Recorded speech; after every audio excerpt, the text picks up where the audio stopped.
80% ہندو یہاں پر آ کر اپنی مصیبتیں دور کرواتے ہیں، سکھ آ کر یہاں پر اپنی مصیبتیں دور کرواتے ہیں، اور وہ کہتا ہے بابا حسین ساروں کی مصیبتوں کو دور کرتے ہیں، نجات دلاتے ہیں۔ آنے والوں کا اٹوٹ وشواس ہے کہ بابا حسین ساری بلاؤں سے نجات دلائیں گے۔ ان کے پاس تک بھی ہے کہ بابا حسین دکھائی نہیں دیتے اور یہ بری آتمائیں بھی نظر نہیں آتی، کیول بابا ہی ان بلاؤں کو دیکھتے ہیں اور سزا دیتے ہیں۔ ارے اللہ کے بندو، اللہ کا واسطہ دے کر پیار اور محبت سے چڑھانے کے لیے نہیں، چھیڑنے کے لیے نہیں، طنز کرنے کے لیے نہیں، بلکہ توحید کو سمجھانے کے لیے ایک عقل کی مثال دیتا ہوں۔ اگر حسین رضی اللہ عنہ وارضا ساری مصیبتوں کو دور کر سکتے ہیں، جو حسین کے سفیر مسلم بن عقیل پر کربلا میں مصیبت آئی، کوفے میں مصیبت آئی، حسین نے مسلم بن عقیل کی مصیبت دور کیوں نہ کی؟ ان کے اوپر اپنے اوپر مصیبت آئی، ان کو شہید کیا گیا، ان کے سر مبارک کو قلم کیا گیا، ان کے بچوں کو شہید کیا گیا، ان کی عورتیں بے سہارا رہ گئی۔ بتاؤ، تمہاری مصیبتیں تو حسین دور کر دیتے ہیں، تمہارے غم تو دور کر دیتے ہیں، تمہاری من کی مرادیں تو حسین پوری کر دیتے ہیں۔ اللہ کا واسطہ ہے ہمیں بھی تو سمجھا دو، حسین نے اپنے گھر پہ آنے والی مصیبتوں کو دور کیوں نہ کیا؟ خانوادہ لٹ گیا، نوجوان شہید ہو گئے، بھتیجے اور بیٹے شہید ہو گئے، کتنی بڑی مصیبت کربل میں سیدنا حسین پہ آئی۔ تم کہتے ہو حسین آج تک ہماری مصیبتیں دور کرتے ہیں، اپنے بیٹوں خانوادے والوں کی مصیبتیں کیوں نہ دور کی؟ کہاں یہاں ہر مصیبت دور ہوتی ہے، ہر منت پوری ہوتی ہے۔ کوئی اپنا آ کے کھڑا ہو گیا اور اب بالکل یہ سکون مل جاتا ہے، اور آج دن تک کبھی کسی کے سامنے پیسے کے لیے ہاتھ نہیں پھیلایا تھا۔ جو بھی کام اگر دل میں تمنا ہو گئی کہ مجھے کرنا تو وہ کام ہو جاتا ہے۔ شردھالیوں کے لیے حسین ٹیکری ہر پریشانی کا حل اور ہر مصیبت کا علاج بنی ہوئی ہے۔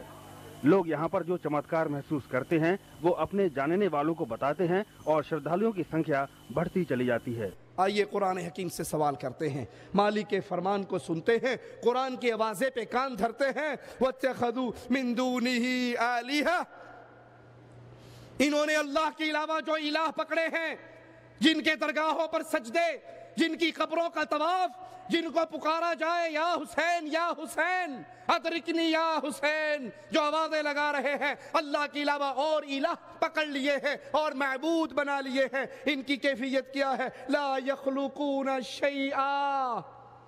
اے اللہ کے بندو، تمہیں اللہ کا واسطہ دے کر کہتا ہوں، قرآن کی آیات کو اپنے دل میں اتار لو۔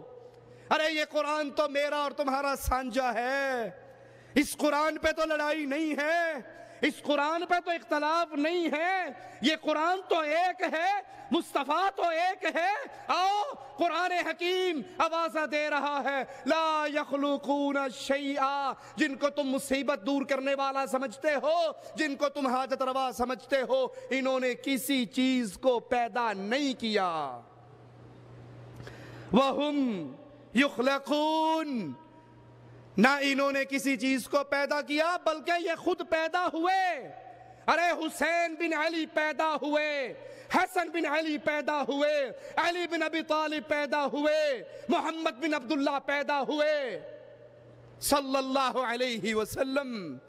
ان کی محبت میرا ایمان، کوئی یہ دھوکہ نہ دے کہ یہ اہل بیت کو نہیں مانتا، میں ان کی محبت کے فضائل سنا چکا ہوں، لیکن اللہ کے لیے ان کو اس مقام پہ رکھو جو مقام انہیں عرش والے رب نے دیا ہے۔ ان کو رب تو نہ بناؤ، ان کو اللہ کا درجہ تو نہ دو۔ وَهُمْ يُخْلَقُونَ، یہ خود پیدا ہوئے ہیں۔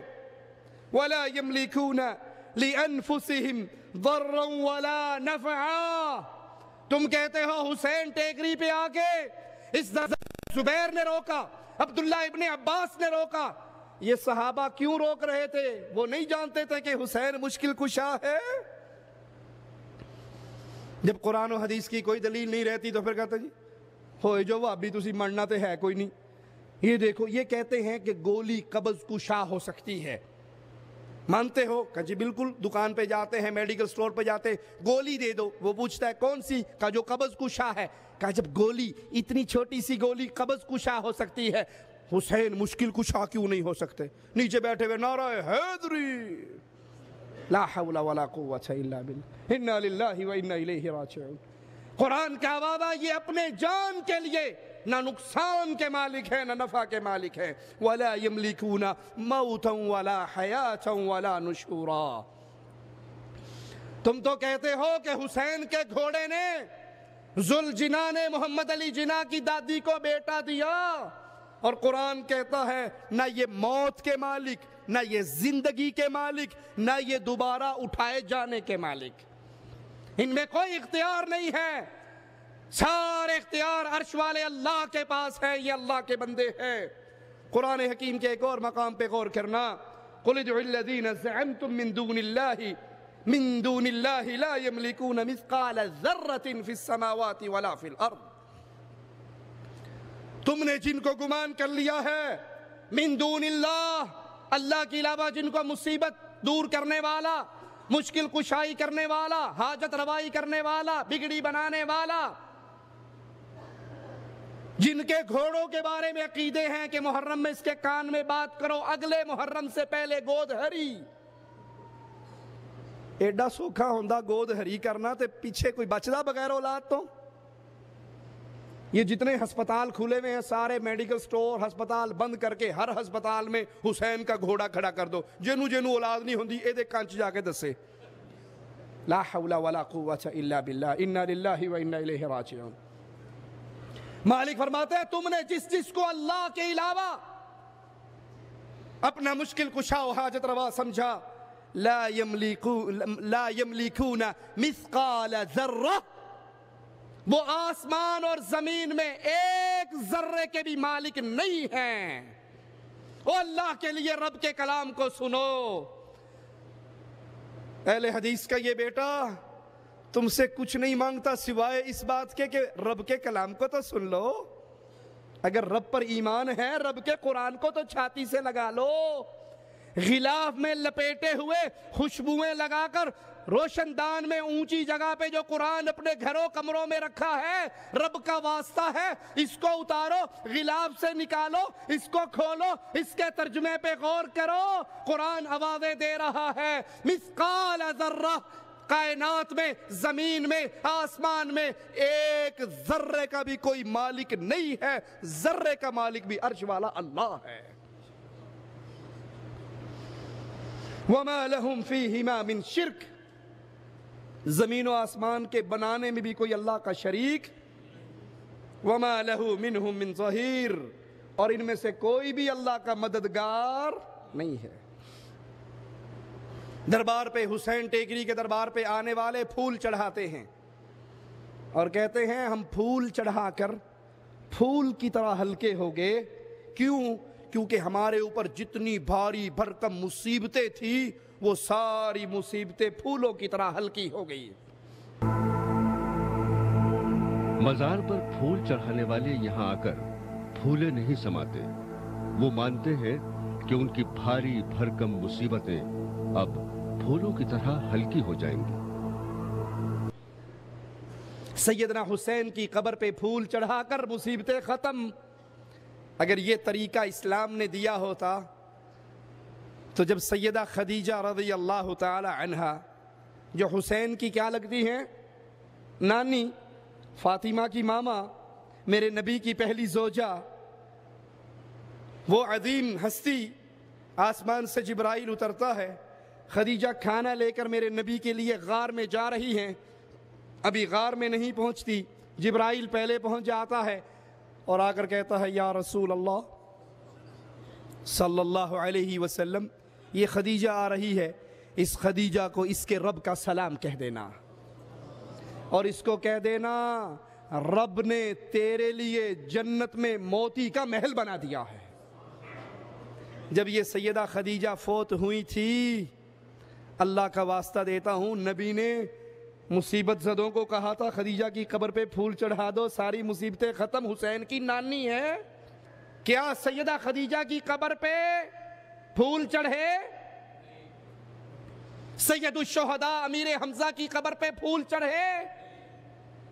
اللہ کا واسطہ، اللہ کے لیے اپنی عقلوں کو استعمال کرو۔